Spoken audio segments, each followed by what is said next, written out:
जय सिया राम। तो कल तक हमने अपने प्यारे कथा रसिक श्री सीता राम जी को श्रवण कराया श्री गौर किशोर दास बाबा जी का चरित्र। बताया कि क्या अद्भुत संत थे, अपनी धुन में रमे रहते थे, सदा नाम संकीर्तन किया करते थे। उनके भजन का ऐसा प्रभाव था कि जिस जगह उन्होंने थोड़े समय के लिए भी भजन किया, वहां बाद तक भी ईंटों में से उनके नाम ध्वनि होती थी, सुनाई पड़ती थी भक्तों को, जड़ को भी चैतन्य कर देते थे बाबा। ऐसा भजन प्रभाव था उनका। तो एक समय के बाद बाबा गंगा में मधुकरी पाकर अपने मधुकरी पात्र को सिर पे रख के श्री वासंगन से लौट रहे थे। बाबा यही करते थे, गंगा जी जाते थे, छाती तक जल में खड़े होकर फिर मधुकरी पाते थे और वहीं पात्र को धो मांज के अपने सिर पे उल्टा रख देते थे। तो उसी प्रकार आज भी कर रहे थे और श्री वास अंगन से होते हुए लौट रहे थे।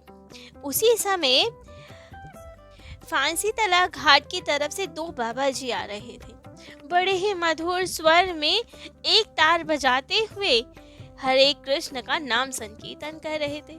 बड़ी प्यारी धुन आ रही थी एक तारे से और बड़ा ही मधुर संकीर्तन गा रहे थे।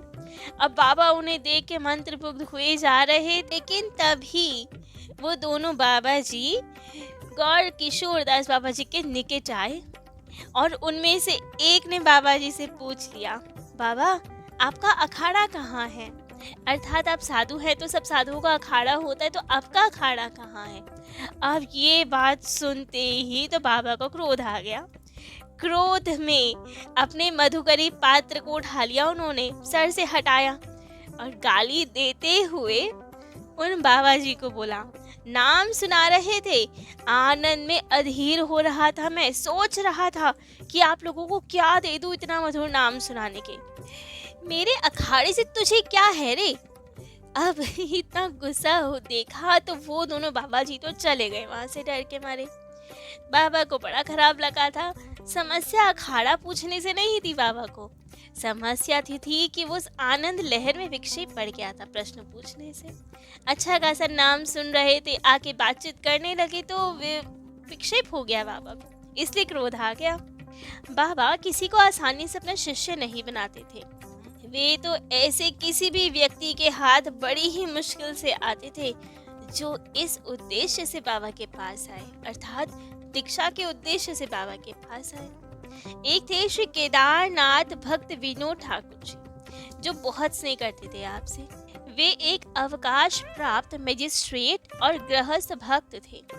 गंगा के उस पार गोद्रुम द्वीप में रह के भजन किया करते थे। कभी कभी बाबा गंगा पार जाके उनसे भेंट भी किया करते थे। परंतु कहते हैं एक बार केदारनाथ ने सोचा क्यों ना बाबा से ही वेश ग्रहण किया जाए, दीक्षा ली जाए सन्यास की, और बाबा को ये उद्देश्य उनका पता चल गया। जैसे ही बाबा को इसकी सूचना मिली कि वो हमसे वेश ग्रहण करना चाहता है, आश्रय लेना चाहता है, तुरंत बाबा छुप गए। और छुपे भी कहाँ, एक वैश्या के घर के बरामदे में जाके, क्योंकि वहां तो किसी को उम्मीद ही नहीं होती बाबा है, कौन ढूंढता वहां पे, तो वहां जाके बैठ गए। अब भक्ति विनोद ठाकुर जी हर जगह खोज खोज के हार गए कि बाबा कहाँ है। हताश होके वापस लौट आए अपने स्थान पे। तब बाबा वैश्या के यहाँ से निकलकर राधा रमन बगीचे में गए और खूब ठहाका मार मार के हंसे। अब वहाँ ललिता दासी जी थी, उन्होंने देखा कि बाबा हंस क्यों रहे हैं, पूछा बाबा से, तो बाबा बोले, आज केदार बाबा को खूब चकमा दे के आए हैं, उस माता जी के यहाँ जाके बैठ गए और वे तो मुझे खोजते खोजते ही हार गए। ऐसे ही एक दिन नौखालिया के एक भक्त आए बाबा से दीक्षा ग्रहण करने के लिए। अब कई बार बाबा के पास आए, लेकिन बाबा का क्रोध देखकर और ये जानकर कि बाबा दीक्षा नहीं देते, उनका कुछ साहस नहीं हुआ पूछने का। लेकिन एक दिन समय निकालकर, अवसर देखकर जब बाबा को एकांत में पाया और उन्हें आनंद में विभोर देखा, तब तो दंडवत प्रणाम करके बाबा के पास बैठ गए। बाबा ने पूछा, असमय क्यों आए हो? तब तो उसने धीरे से प्रार्थना कर ही दी, गिड़गिड़ाते हुए कह ही दिया कि बाबा मुझे दीक्षा दे दीजिए। बाबा ने सुनते ही पूछा, अच्छा तुम कितने जिले और कितनी नदियां पार करके आए हो यहाँ पे? भक्त ने सहजता में उत्तर दे दिया। तब तो बाबा क्रोध से भर गए। कहा, तुम इतनी नदियां इतने जिले पार करके आए हो गौर किशोर दास की गठरी मारने, अर्थात हमारे हृदय के धन को चुराने। अब ये सुन के भक्त बहुत दुखी हो गया, निराश होकर वापस चला गया। लेकिन गया तो जाने किसी ने उस भक्त को फिर से प्रेरणा दे दी कि बाबा के चरण पकड़ के रो पड़ो, बाबा का हृदय पसीज ही जाएगा। तो एक दिन अवसर मिला, बाबा गंगा स्नान करके लौट रहे थे, हाथ में छाता था। तभी वो भक्त आया वापस और बाबा के चरणों से लिपट कर खूब रुदन करने लगा। बाबा ने खूब समझाया बुझाया, नहीं माना तो डांट टपट भी की, और भी वो अड़िग रहा तो छाते से भी प्रहार किया।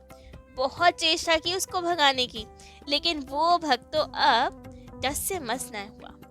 तब तो बाबा पसीज गए, बोले, देख ये 16 नाम 32 अक्षर सुन और घर जाके 1 वर्ष तक संख्या पूर्वक इसका जप कर। अर्थात 16 नाम 32 अक्षर अर्थात महामंत्र, जिसे गौड़ीय संप्रदाय में कहते हैं, वो प्रदान किया बाबा ने।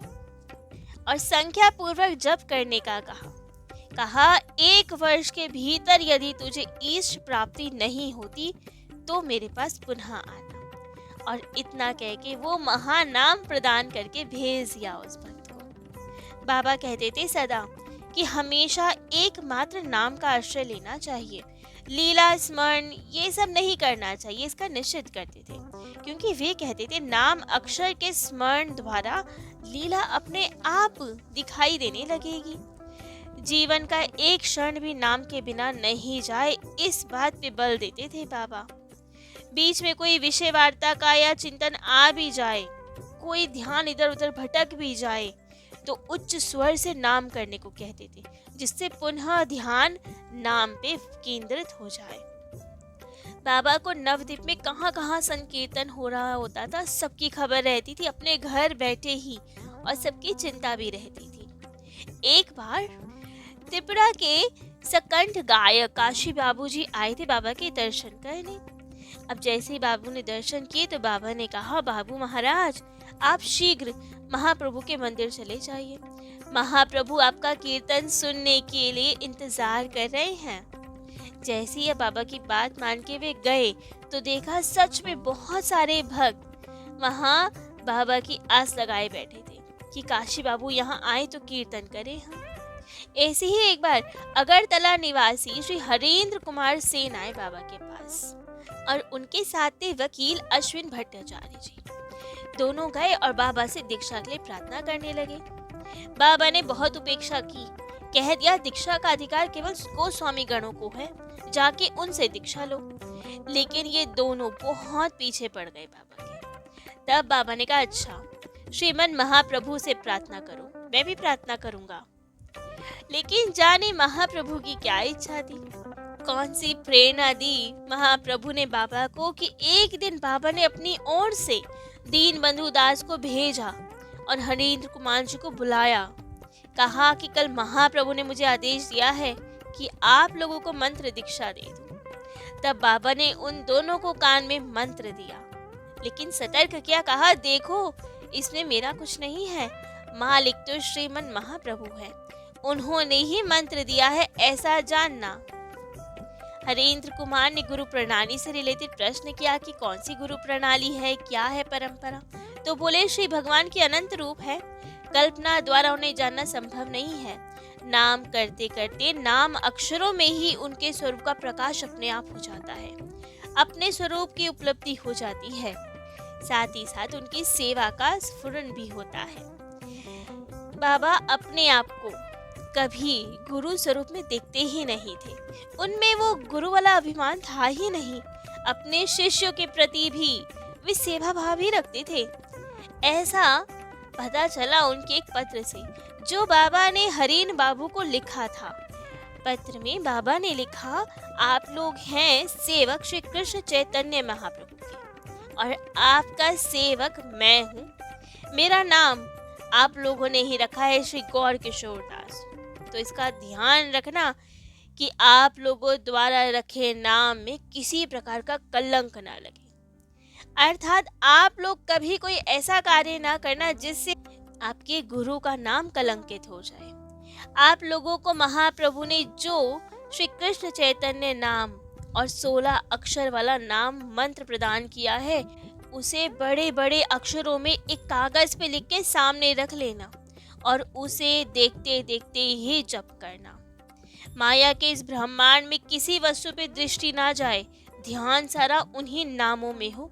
नाम मंत्र के अक्षर में इतनी शक्ति है कि यदि उन्हें देख के आप जप करेंगे तो श्री कृष्ण चैतन्य अपने परिकरों सहित, राधा कृष्ण सहित आपको दर्शन देने आएंगे, उनकी सेवा भी प्राप्त कर पाएंगे आप लोग यदि गृहस्थ लोगों का संग करना चाहते हैं तो श्री नरोत्तम ठाकुर महाशय का संग करें।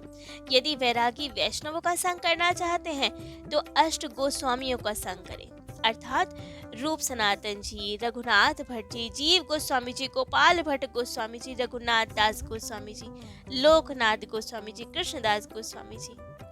इन गोस्वामी ने जिस प्रकार साधन भक्ति की है उसी प्रकार की साधन भक्ति करने की चेष्टा करें। इन्हीं से प्रेरणा लें। आप लोग माया ब्रह्मांड की सभी आशा का परित्याग करें, श्री कृष्ण चैतन्य महाप्रभु में आत्मसमर्पण करें और निरंतर नाम जप करें, माला करें, जिससे इसी जन्म में माया ब्रह्मांड का परित्याग करके पार्षद देह धारण करके ठाकुर जी की प्राप्ति कर पाए। इतना पत्र लिखने के बाद गुरु होते हुए भी गौर किशोर दास ने अंत में लिखा, सेवक पतित अंध गौर किशोर दास। इसका आप प्रेम भक्ति देकर पालन करें। अपने शिष्यों को लिखे पत्र में उन्होंने ऐसा लिखा। ऐसी दीन भावना थी श्री गौर किशोर दास बाबा जी। बाबा में तो इतनी दीनता थी कि उनकी सेवा परिचर्या का सौभाग्य तक कभी किसी को नहीं मिल पाया था। एक बार श्री सनातन गोस्वामी पाद की तिरुभाव तिथि थी, तो उस तिथि से एक दिन पूर्व बाबा ने एक सेवक से कहा, कल गोस्वामी प्रभु की अप्रकटित तिथि है, हम लोग महोत्सव मनाएंगे कल। तो सेवक ने पूछा, महोत्सव के लिए कहाँ से सामग्री लानी होगी, सो बता दीजिए बाबा। बाबा ने उत्तर दिया, किसी से कुछ मांगना नहीं होगा, एक समय का भोजन बंद रखेंगे, हम सारा दिन हरि नाम का संकीर्तन करेंगे। ऐसे ही होता है महोत्सव मेरे जैसे कंगाल व्यक्तियों का। तो जहाँ बाकी संत भक्त तो महोत्सव में खूब भोज भंडारा करते हैं, मिठाई मिष्ठान बनाते हैं, यहाँ बाबा का उत्सव ही अलग था। बाबा ने उत्सव के लिए एक समय का भोजन ही बंद कर दिया और पूरे समय हरि नाम का संकीर्तन किया। एक दिन तो एक सज्जन महाप्रभु को कुछ मिष्ठान भोग लगा के लाया और बाबा से कहा, बाबा ये तो महाप्रभु का प्रसाद है, इसे ग्रहण कीजिए। लेकिन बाबा ने कह दिया, जो लोग मछली खाते हैं या व्यभिचार करते हैं या किसी भी वासना से ग्रसित होकर महाप्रभु को भोग अर्पण करते हैं, उनके हाथ से महाप्रभु स्वीकार नहीं करते हैं भोग, तो ये प्रसाद नहीं है। और भेज दिया उस व्यक्ति को, मना कर दिया कि तुम्हारे हाथ से तो भोग स्वीकार किया ही नहीं होगा महाप्रभु ने, तो प्रसाद कैसे हो गया।